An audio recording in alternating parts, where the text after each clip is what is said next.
Just came out and said, "I'm done," and he had his arms raised, and they collected him from my backyard and brought him to my front yard, and he was laid sprawled out on my front yard for quite a long time. They had a gun to him, but they didn't use it, and they were surveying my yard, looking for other firearms and possible suspects, but right now they're taking off their vests, and the vehicle that they had loaded him into has left my house, and it looks like there is no more danger. They have looked through my yard very thoroughly, and it appears that everything is good so far. And give us some perspective on your property then, Michelle, because we had heard that part of this manhunt was in a heavily wooded area. Yes, it is in a residential area, but in my backyard is a thin woods, actually. It's not very much woods at all. They cut it down recently in the past few years. So he was just hiding out basically beside one of the trees in my backyard.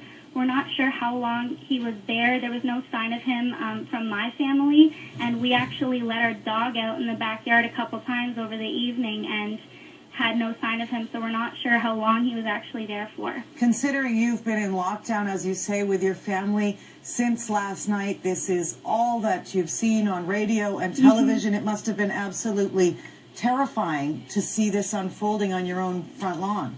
Yes, it was petrifying, and they were yelling at us to go downstairs, and so we did. And even after they had collected him and put him in the vehicle, we still had to remain in lockdown because they were checking the rest of my yard.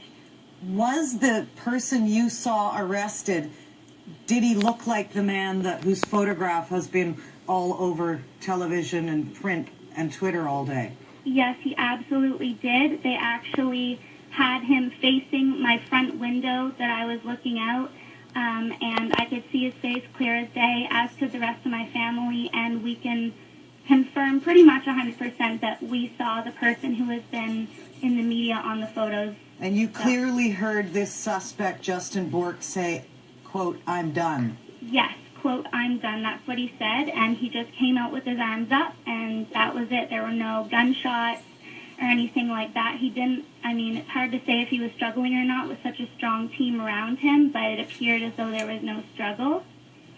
Michelle Thibodeau, thank you so much for your eyewitness account of what must have been an incredibly dramatic while at your home this evening. Thank you for this. We are going to take a short break, but we'll go back to Moncton right after this, to this drained and devastated city. Waiting for that all clear, despite reports of an arrest. We'll have the latest.